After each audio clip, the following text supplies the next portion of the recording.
Hello everybody, it's Shriek and I'm back with another video and this time we're going to be looking at um Arataki Itto's and Gorou's abilities and we're also going to be taking a further closer look onto those artifacts that have been put in the Genshin 2.3 special program. So here we go guys. Beetle fighting, trading card games, spinning tops, kendama, hide and seek, you name it, I can play it. What do you say? Pick one and we'll have a little contest? Just make sure you're ready to get thrashed. Ha ha! Whoa. Did you see him swing his claymore and then fix his hair? He's Like so the stylish. coolest dude in Inazuma. And yet he's like kind of this goofy kid at the same time. Like hearing his words, it's so interesting, that dynamic, but I'm into it. Okay, so our first character to introduce is Arataki Itto. As you can probably tell from the horns on his head, this guy is definitely not human. That's right. In fact, Itto's horns are a symbol of his Oni heritage. Just like the Adepti in Liyue, Oni are a special kind of being in Inazuma. We have already encountered other special beings in our previous adventures across Inazuma, such as the Bake Danuki and Tengu. This time, we are adding Oni to the list.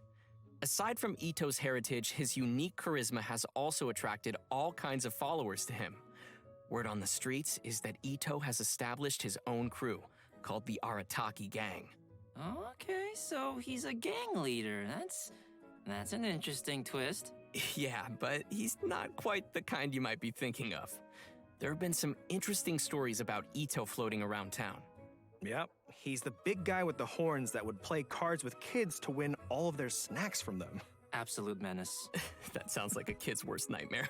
And apparently, he also won a ramen eating contest against a certain fox-eared lady. Right, which is another aspect of his character. He has a strong will to win no matter what he's doing. Yeah, that makes sense. It probably explains why we see his rematch challenge to Kujo Sara on the Hanamizaka bulletin board. Oh, Sara's the one who defeated him and confiscated his vision under the Vision Hunt decree. Well, enough of us just talking about him. Why don't we let Itto himself introduce his combat skills? Let's welcome our special correspondent, voice of Arataki Itto, Max Middleman. Taking it to the max. Hey, can you hear me? Check, check, 1, 2, 3. Arataki numero uno Itto here in the flesh. So, what are we doing? Talking about Itto's fighting style? Cool, let's get into it. Itto wields a claymore and manipulates the Geo element. He's strong, tough, reliable, a true Oni horn to toe. His normal attack performs up to 4 consecutive strikes, and when his second and fourth attacks hit opponents, Itto will gain stacks of superlative super strength. Pretty cool name, huh?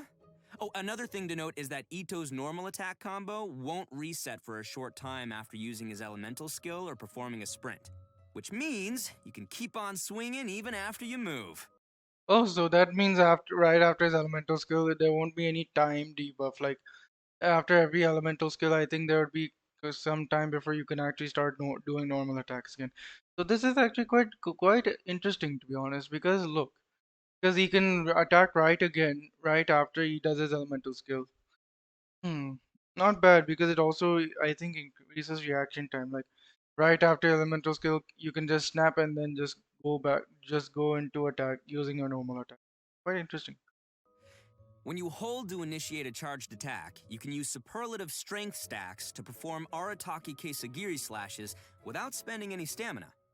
Each Arataki Kesagiri slash will consume 1 stack of superlative super strength. When the final stack is consumed, Itto will unleash an especially powerful attack.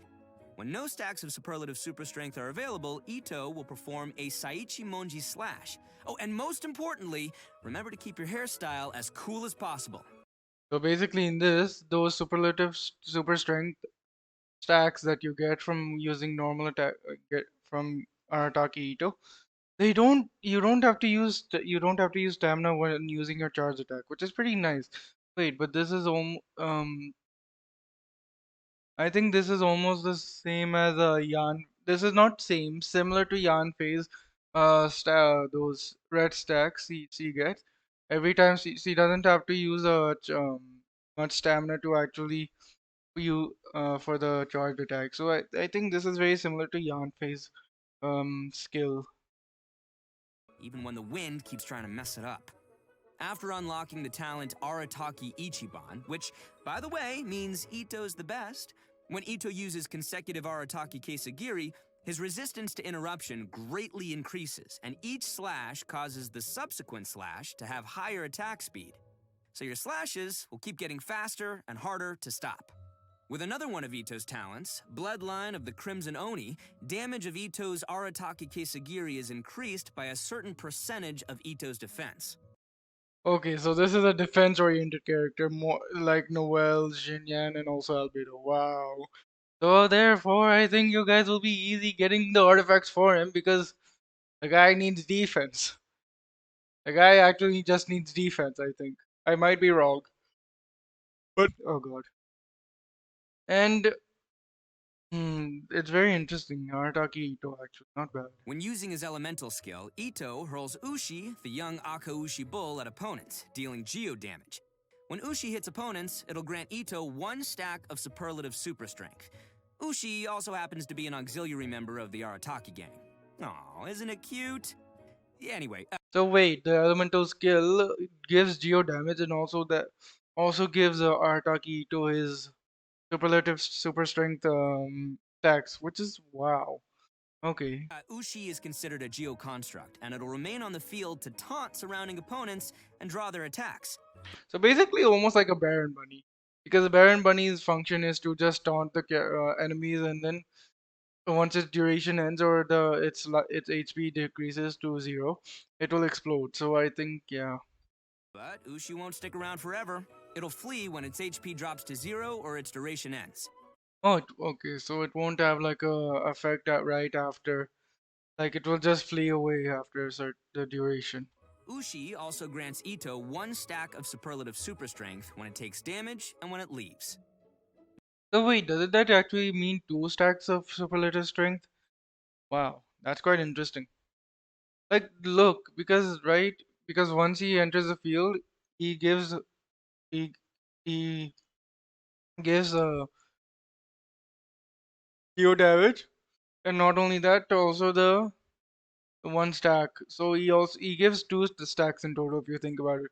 When he enters the field and it gets hit or attacks, and when he leaves the field. So there's 2 stacks in total, which is quite nice. Next up, let's talk about Itto's Oni King form. After unleashing his elemental burst, Royal Descent, behold Itto the Evil. Okay, so basically his elemental burst is him turning into an Oni, and all of his attacks look like they've been infused with Geo. I, as you can see from Itto moving lets the his inner weapon. raging Oni King emerge, using his Oni King's Kanabo in battle. Yeah, you see that mace he's swinging?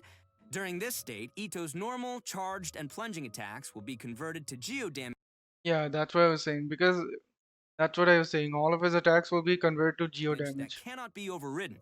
The first and third combos of his normal attack will grant Arataki Itto himself 1 stack of superlative super strength. Oh, so okay, so his elemental burst also allows him to get superlative strength, which it only in the first attack and the third attack. When they hit Interesting. opponents. While in Raging Oni King state, Itto's elemental and physical resistance drop, but his attack will be increased based on his defense, and his normal attack speed will also be increased. So that's okay. Basically, it's a defense character again, like Albedo and well, guys, I think it'll be easy for you because you just need defense artifacts. The man's gonna be broken with just defense artifacts. And I have a lot of defense artifacts, though I don't know if I'm gonna summon for him. It's of course like it's my decision, like because I might want some other characters also, or just wait for another rerun. So that's why it's best to always save up and see what characters you want, and you have to be thorough. Like that's what I think. So yeah. Itto also has an exploration talent, Woodchuck Chuck. When we have Itto in our party, we will have a chance to obtain an additional log of wood while using attacks to collect wood from a tree. So wait, you just get 1 additional log, but I don't think that's quite much. But if you get additional log per log and we get 3 logs, so that would be 6 logs in total. That would be quite useful, but I don't think it's going to be out that way. Other than that, I think Arataki Itto is quite a fine character to use. At least he's actually nice to use and all that, and he's also based on defense. So all of you guys who have mostly defense artifacts, you can put that on him. And boom, you already have a monster.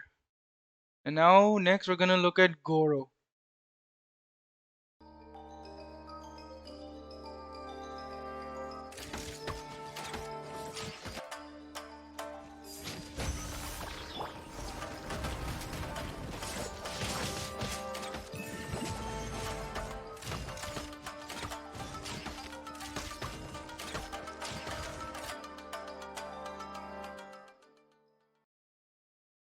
If there's anything ever troubling you, don't keep it all muzzled up inside.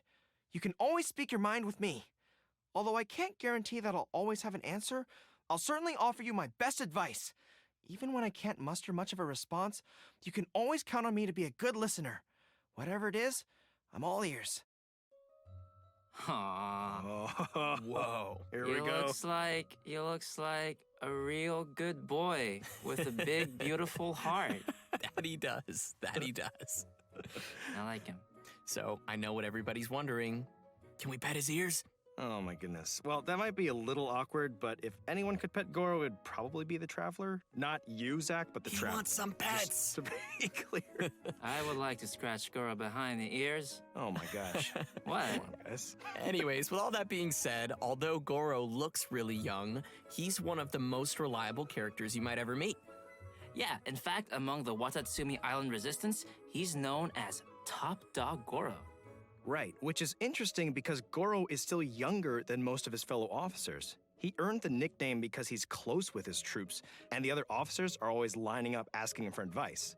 And to be completely honest, Gorou often doesn't know the right advice to give either. But he can't let the soldiers down, so he just gives some general pointers and responds based on his own gut feelings, which has worked pretty well, so everyone sees him as reliable. Yeah, I guess that's what happens when you wear your heart on your sleeve. But as soon as he returns to the battlefield, Gorou is back to his serious general self, ready to lead the troops. Although, because Gorou is still young and inexperienced, his temper can sometimes get the best of him. Anyway, let's take a look at how he fights. General Gorou of the Watatsumi Island Resistance wields a bow and holds a Geovision. His elemental skill Inuzaka All-Round Defense deals AoE geo damage and sets up his General's War Banner. Aw, the dog paw on the banner is so cute. I love it. Thanks, guys. Well, this banner is more than just for show. It provides buffs to active characters within the ability's AoE based on the number of party members in field who are of the Geo element. So, for example, when we have one Geo party member, it grants a defense bonus. When we have two Geo party members, in addition to the defense bonus, it increases resistance to interruption. Whoa, okay. So basically, this is an all-rounder Geo lineup. This, I think, Goro is gonna be pretty cracked once he comes for Geo users. Cause thing is, I use two Geo characters, right? And if I add Goro into my team, then I get extra buffs, and that depends because the first, if you have one Geo character, you only have the defense buff. But if you have second Geo character, then you can yeah. I'm pretty amazed because this guy is just amazing. Like his buffs is just like it's an all-rounding Geo need. And when we have three Geo party members, it adds a Geo damage bonus on top of the previous two bonuses we just mentioned. Okay, so what you're saying is the more Geo characters we have in our party, like, I don't know, Albedo, the So basically, first buff in which we have three Geo characters. That's interesting, man. I'm ready to have him in my team because I feel like he'll be a pretty good match with my Traveler and also my Zhongli. But also for more Geo characters as well in the future. I am pretty stoked actually. So I think I was right. Him being a sub DPS. This guy fits perfectly well with almost all Geo characters. And thing is, if we only have one Geo character which increases the defense, then that's pretty good for Noelle too. And that also increases, that's the buff for her as well. more buffs we gain from Goro's elemental skill? Yes, that is correct. Any characters who lack defense in Geo, and there's a few of them, would probably like that a lot. And finally, we. Thanks. Thanks, Koi. And finally, we have Gorou's Elemental Burst, Juga Forward unto Victory. Unleashing his burst, Gourou deals AoE Geo damage and creates a field known as General's Glory. Just like his elemental skill, the field provides buffs to active characters according to the number of Geo party members. What's special about this field is that it moves together with your active character and periodically generates a Crystal Collapse, which deals AoE Geo damage to one opponent within its AoE. After unlocking the talent Heedless of the Wind and Weather, Gorou's Elemental Burst also increases all party members' defense. And another one of Gorou's talents, a Favor Repaid, grants damage bonuses to Gorou's elemental skill and elemental burst based on his defense, which is great because I love seeing characters using different stats. Wow, so that's all Oh god, he is cracked as a support DPS. Not only does his field gives the same the buffs in his elemental burst, but it also moves around with him. So you don't have to worry about actually moving without actually getting the buffs as well. So that's pretty interesting. I I think for me at least, I think he's a must-have. For others, that depends on you. So if you want to summon for him, you can summon for him. But other than that, I want him. He is the type of character I need. And now we're going to go to the artifacts and have a closer look at it. So first we have the Husk of Opulent Dreams. As you can see, this is for I think Arataki Ittou as because of the designs. And it says here, two-piece set is defense 30%, so increase of 30%. Which is quite also interesting. Quite great for Noel and Jinyan as well. Since they all scale off defense and also Albedo because he also scales off defense. And four-piece set. A character equipped with this artifact set will obtain the Curiosity effect in the following conditions. When on the field, the character gains one stack after hitting an opponent with a geoattack, triggering a maximum of once every 0.3 seconds. When off the field, the character gains one stack every 3 seconds. Curiosity can stack up to 4 times, each providing 6% defense and 6% geo damage bonus. So it can stack up to 4 times, in which it could total up to 24% geo damage bonus and 24% defense. So that's a perfect thing for Noel and Albedo. And of course, Artaki Ittou. When 6 seconds pass without gaining a curiosity stack, one stack is lost. Oh, so you have to continuously gain stacks. Otherwise, if you don't gain curiosity stacks, the stacks will continuously lose every 6 seconds. It's quite interesting. I think this would be very good on Noel and Albedo if you're summoning for Albedo. Okay, and then we have the Ocean Youth Clan. Two-piece set is healing bonus 15%. The four So this is basic. Healing bonus is 15%. Four-piece set. When the character equipping this artifact set heals a character in the party, a seed-dyed foam will appear for 3 seconds, accumulating the amount of HP recovered from healing, including overflow healing. At the end of the duration, the seed-dyed foam will explode, dealing damage to nearby opponents based on 90% of the accumulated healing. So basically, I think in this, the sea-dyed foam will appear and it will absorb any amount of healing that getting, including the cumulative healing. Like, including even if our character is full HP, it will still gain the amount. It will still gain the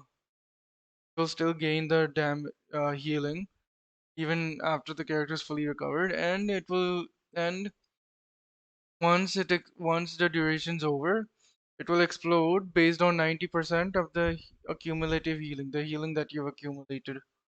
It's pretty interesting actually. This damage is calculated similarly to reactions such as electrocharge and superconduct, but is not affected by elemental mastery, character levels, or reaction damage bonuses. So it's not affected by elemental mastery, character levels, or reaction damage bonus. Only one seed dyed foam can be produced every 3.5 seconds. But wait, what is the duration of seed? Okay, for 3 seconds. So you have a 0.5 second, I think, delay until you could use it again.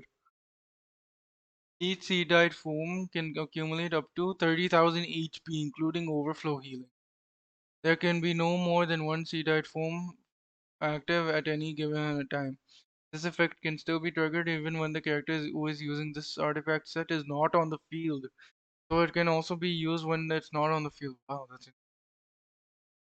And there's only one C-type form that can appear only. That's quite interesting, quite interesting. Not bad. I think these I think this is more Kokomi style and Kokomi style and Barbara style artifacts, I guess. And it's also designed to look like for Kokomi. Like it's made for Kokomi, as you can see from the design of all this, which I'm pretty interested in. So, other than that, I think the only new 5-star weapon is this, the red horn stone thresher. Other than that, we don't have any new 4 stars because I think like we got quite a bit of 4 stars from the 2.2 patch, which is Moon's Moon, Wavebreaker Fin, and also the Aquamaru. I have not gotten Aquamaru since it was in the weapon banner for the Polar Star, in which I told that it might not be good to summon. But I'll most likely do a review on the other three weapons, which is Wavebreaker's Fin, Moon's Moon. Yeah, on those other two weapons. So anyway, I think that's about it. Like we've taken a bit of closer look at the artifacts, we've taken a bit of closer look of Goro and Itto, and yeah. So yeah, um, if you guys do like this video, then please do comment, like, and subscribe this video if you want me to post more content. I'm still trying out some things as well, so it might take a while for videos like this to post out. But if you do like them, then please do what I've said before, so it can give me more motivation, and also I can also post more videos like fun experimental videos on artifacts and see what can happen. So, anyways, thanks guys for stopping by, and see you later and stay safe.